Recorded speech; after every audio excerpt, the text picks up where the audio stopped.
শীতের মুখেই ফের ঘূর্ণিঝড়ের আশঙ্কা।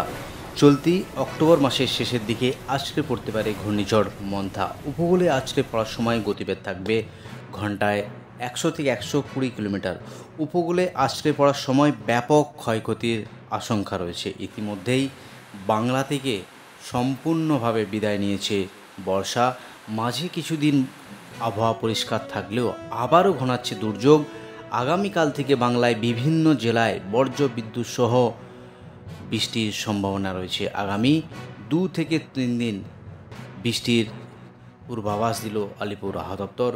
সুপ্রিয় দর্শক, আজ 17ই অক্টোবর শুক্রবার। এই মুহূর্তে আবার গুরুত্বপূর্ণ আপডেট। সর্বপ্রথম একবার চলে যাব ওয়ার্নিং পেজে। সেই ওয়ার্নিং পেজে আজ এবং আগামী কয়েকদিনের আবহাওয়ার কী গুরুত্বপূর্ণ আপডেট আছে একবার দেখে নেব। তারপর জেলাভিত্তিক পেজে গিয়ে বিস্তারিত আলোচনা করব আজ এবং আগামী কয়েকদিনের আবহাওয়ার কী গুরুত্বপূর্ণ আপডেট আছে। চলে এলাম ওয়ার্নিং পেজে। Warning for sub Himalayan, West Bengal and Sikkim. Uttarbanga এবং পার্বত্য জেলাগুলির জন্য কোনো ওয়ার্নিং নেই, কিন্তু আগামী 19 তারিখ, 20 এবং 21 তারিখ একেবারেই কালীপূজার মুখেই বিশেষ করে পার্বত্য জেলাতে হালকা থেকে মাঝারি বৃষ্টির সম্ভাবনা রয়েছে। এদিকে ওয়ার্নিং ফর গাঙ্গেস্ট্রি, ওয়েস্ট বেঙ্গল, অর্থাৎ দুই বঙ্গেই কিন্তু কোনো ওয়ার্নিং নেই। হালকা মাঝারি বৃষ্টি আগামীকাল থেকে হওয়ার সম্ভাবনা রয়েছে, যেটা লক্ষ্য করা যাচ্ছে। আগামী 19 তারিখ থেকে, অর্থাৎ 18, 19, 20, 21 সেই পরপর 3 থেকে 4 দিন হালকা থেকে মাঝারি বৃষ্টি দক্ষিণবঙ্গ এবং উত্তরবঙ্গের জেলায় জেলায়। এবার চলে যাচ্ছে একেবারেই জেলাভিত্তিক পেজে, সেখানে গিয়ে আলোচনা করব আজ এবং আগামী কয়েকদিনের আবহাওয়ার কী গুরুত্বপূর্ণ আপডেট আছে। যে আবহাওয়ার ফোরকাস্ট ইতিমধ্যেই আলিপুর আবহাওয়া দপ্তর সকালে যে গুরুত্বপূর্ণ আপডেট আপডেট করেছে সেটা একবার দেখে নেওয়ার চেষ্টা করছি। যে আলিপুর আবহাওয়া দপ্তর আবহাওয়ার যে গুরুত্বপূর্ণ আপডেট তাতে লক্ষ্য করা যাচ্ছে যে বৃষ্টিপাত আবারও হওয়ার সম্ভাবনা আছে উত্তর 24 পরগনা, যেখানে পরপর 2 দিন বৃষ্টিপাতের সম্ভাবনা লক্ষ্য করা যাচ্ছে, অর্থাৎ 18, 19 শনিবার এবং রবিবার, অর্থাৎ আগামী কাল থেকে শুরু 18 তারিখ এবং 19 তারিখ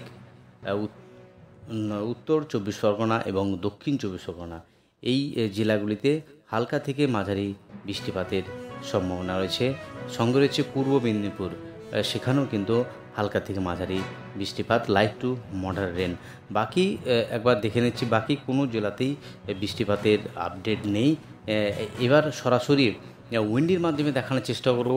তার আগেই নর্থ বেঙ্গল জেলার পেজে গিয়ে একবার বিস্তারিত আলোচনা করছি, সেখানে আগামী কয়েকদিনের জন্য কী বৃষ্টিপাতের আপডেট দিয়েছে আলিপুর আবহাওয়া দপ্তর। যে বৃষ্টিপাতের আপডেট লক্ষ্য করা আছে, অর্থাৎ আগামীকাল 18 এবং 19 তারিখ Darjeeling, Jalpaiguri, Kalimpong light to moderate rain, হালকা থেকে মাঝারি বৃষ্টি। দার্জিলিং ডিস্ট্রিক্ট, জলপাইগুড়ি ডিস্ট্রিক্ট সেখানেও কিন্তু লাইট টু মডারেট রেন, এবং কালিম্পং ডিস্ট্রিক্ট সেখানেও হালকা থেকে মাঝারি বৃষ্টিপাত। অর্থাৎ আগামীকাল এবং আগামী 19 তারিখ শনিবার এবং রবিবার পরপর 2 দিন দক্ষিণবঙ্গের বিশেষ করে উপকূলবর্তী জেলা পূর্ব মেদিনীপুর, উত্তর 24 পরগনা, দক্ষিণ 24 পরগনা এবং পার্বত্য জেলা দার্জিলিং, জলপাইগুড়ি এবং কালিম্পং এই জেলাগুলিতে হালকা থেকে মাঝারি বৃষ্টিপাতের সম্ভাবনা রয়েছে। এবার সরাসরি একবার দেখানোর চেষ্টা করছি সেখানে বৃষ্টিপাতের আগামী কয়েকদিনের বৃষ্টিপাতের কী আপডেট রয়েছে। স্যাটেলাইটের মাধ্যমে দেখানোর চেষ্টা করছি। একেবারেই মেঘমুক্ত আকাশ দক্ষিণবঙ্গের, গোটা দক্ষিণবঙ্গের উপকূলবর্তী জেলা সঙ্গে পশ্চিমাঞ্চলের জেলা কোথাও কিন্তু আকাশে মেঘ নেই। যে মেঘ লক্ষ্য করা যাচ্ছে একেবারে বে অফ বেঙ্গলে মেঘাচ্ছন্ন মেঘ রয়েছে, যেটা লক্ষ্য করা যাচ্ছে। বাকি যদি একেবারে অন্ধ্রপ্রদেশ উপকূল এই সমস্ত জায়গায় কিন্তু মেঘ রয়েছে, আকাশে প্রচুর মেঘ রয়েছে, যেটা স্যাটেলাইটের মাধ্যমে লক্ষ্য করা যাচ্ছে। একেবারেই বে অফ বেঙ্গলের উপরেই কিন্তু এই মেঘাচ্ছন্ন আকাশ, এবং হালকা আছে বিশাখাপত্তনম এই সমস্ত জায়গাতে অন্ধ্রপ্রদেশ উপকূলে এগুলো রয়েছে, এটা লক্ষ্য করা যাচ্ছে আর কি। নাহলে দক্ষিণবঙ্গের কোনো জেলাতেই নেই। আর বাংলাদেশ উপকূলে কিছু কিছু জায়গায় মেঘাচ্ছন্ন আকাশ আছে। একেবারে সরাসরি স্যাটেলাইটের মাধ্যমে দেখানোর চেষ্টা করলাম। এবার চলে যাব উইন্ডের মাধ্যমে সেখানে বৃষ্টিপাতের কি আপডেট রয়েছে। আজ কোথাও সেভাবে বৃষ্টিপাতের আপডেট নেই। বাংলাদেশ উপকূলে হালকা মাঝারি বৃষ্টিপাত রয়েছে। আর যদি যাই উড়িষ্যা উপকূলে, সেখানে একবার দেখে নেব বিকেলের পর থেকে কোথায় কি বৃষ্টিপাত রয়েছে। একেবারে মধ্য বঙ্গোপসাগর, সেখানে কিন্তু একটা ঘূর্ণাবর্তের দেখা যাচ্ছে। বাকি কিন্তু বৃষ্টিপাতের সেভাবে আপডেট নেই। একেবারে চলে যায় শনিবার, অর্থাৎ আগামীকাল যে বৃষ্টিপাতের আপডেট, আবারও সেই ঝিরিঝিরি বৃষ্টি, হালকা মাঝারি বৃষ্টির যে আপডেট। দক্ষিণ চব্বিশ পরগনার এই সমস্ত জায়গা, শ্যামনগর, হলদিবাড়ি, এই জায়গাগুলিতে সকালের কাছাকাছি বৃষ্টিপাতগুলো লক্ষ্য করা যাচ্ছে। যদি আরও এগিয়ে যাই, অর্থাৎ দুপুরের পর থেকে দক্ষিণ চব্বিশ পরগনা, শ্যামনগর, গোসাবা, হলদিবাড়ি, নামখানা, ফ্রেজারগঞ্জ এই সমস্ত জায়গাতে বৃষ্টি হবে। কলকাতার আশেপাশে সেভাবে বৃষ্টি নেই। বৃষ্টি যেটা লক্ষ্য করা যাচ্ছে, ভুবনেশ্বর, পারাদ্বীপ এই সমস্ত জায়গাতে বৃষ্টিপাত আছে। বৃষ্টিপাত আরও আছে অন্ধ্রপ্রদেশ উপকূল, এই যে জায়গা, অর্থাৎ যে বৃষ্টিপাত লক্ষ্য করা যাচ্ছে আগামী রবিবার একেবারে বিকেলের পর থেকে যে বৃষ্টিপাত লক্ষ্য করা যাচ্ছে, তাতে কিন্তু পূর্ব মেদিনীপুরের হলদিয়া, কন্টাই, দীঘা, জলেশ্বর এই সমস্ত জায়গাতে বৃষ্টিপাতগুলো লক্ষ্য করা যাচ্ছে। সঙ্গে দক্ষিণ চব্বিশ পরগনা, বারুইপুর, জয়নগর, গোসাবা, সঙ্গে হলদিবাড়ি এই সমস্ত জায়গাতে বৃষ্টিপাতগুলো হবে। এবার একবার দেখে নিচ্ছি আলিপুর আবহাওয়া দপ্তরের যে অফিসিয়াল পেজ, সেই অফিসিয়াল পেজে গতকাল টেম্পারেচারের যে আপডেট, সেই আপডেট একবার দেখানোর চেষ্টা করছি।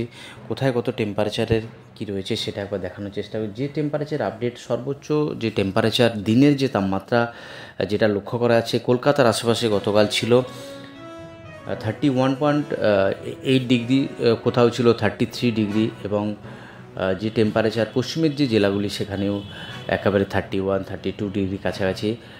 আর উত্তরবঙ্গের যে টেম্পারেচার, সেখানে কোথাও সর্বোচ্চ যে টেম্পারেচার মালদা 32, 34 কোচবিহার, 35 জলপাইগুড়ি।